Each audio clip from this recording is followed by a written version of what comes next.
gee, that feels like a bit of an AA meeting, but that'd be kind of weird to have in a bar, wouldn't it?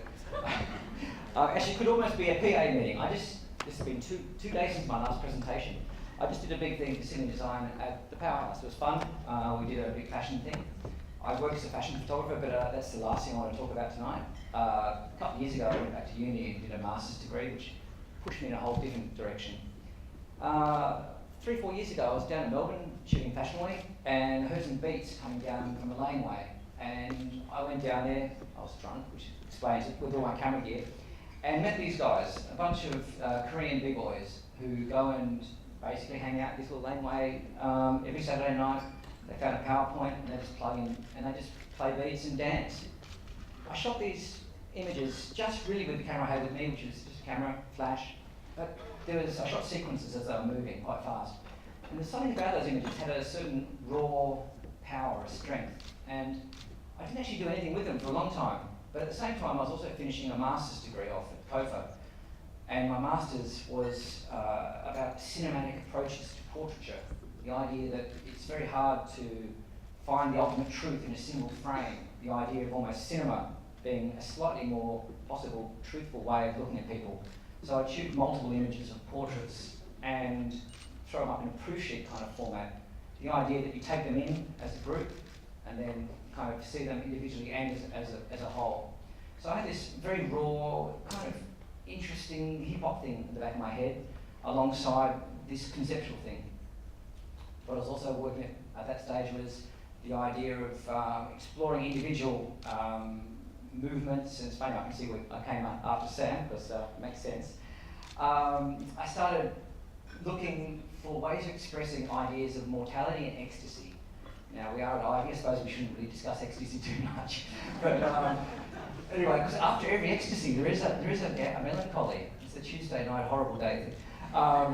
So yeah, I was trying to look for ways of expressing that idea of ecstasy and mortality, and I started working with these hip-hop guys. Started going backstage to a bunch of events, Carriage Works and in the city, and at the Roundhouse, and working with these guys with a very simple lighting rig. And I'd just go along and go backstage and shoot some photos as they were warming up. But once again, I had some technical problems. The images look okay here, but they're not actually that sharp. They're moving so fast. And then one of those wonderful chance encounters, my assistant on one of these shoots said, "Oh, have you heard about this new flash gear, which is incredibly fast, can freeze motion, that idea of almost like the bullet going across," and perfect. And then at the same time, Nikon, I was doing some work with, said, "Oh, we can rebuild your camera so I can shoot faster with more frames." It's like, oh, we want more.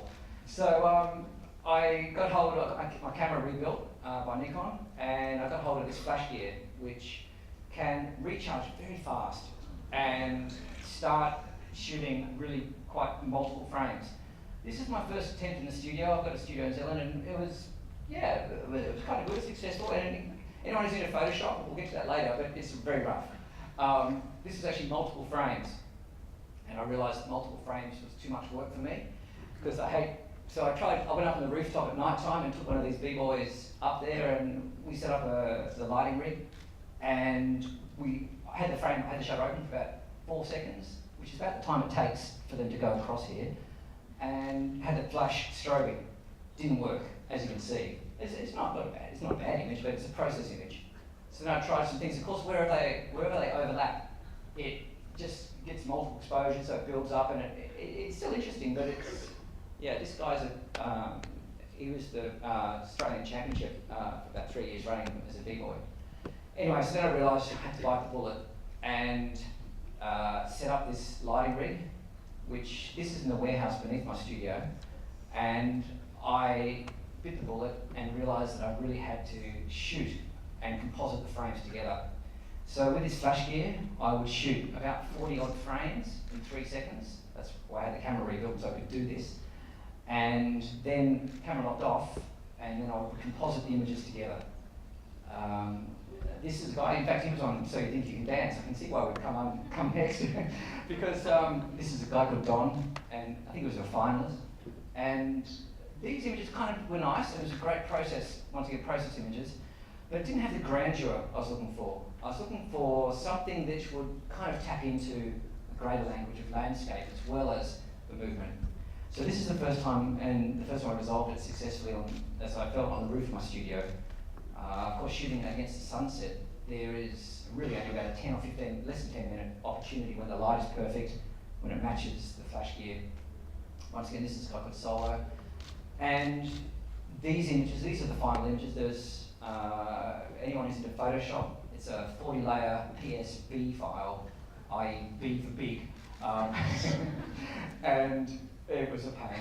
I don't do my own retouching normally. For my fashion work, I send it away. And I sent these files to my retoucher and said, "Oh, can you give me a quote for this, to do this work?" And the very quick response was, "No, we're not going to do it. And two, even if you were going to do it, you couldn't afford it." So I had to borrow a graphics tablet and learn how to layer mask.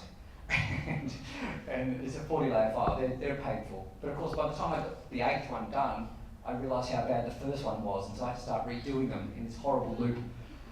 Anyway, eventually I had to stop about a week or so before the show. So I showed 8 of these images at Depot Gallery last year in Bank Street, and rather than filling up a big gallery with lots of little images, I thought I'd just fill up a big gallery with just big prints.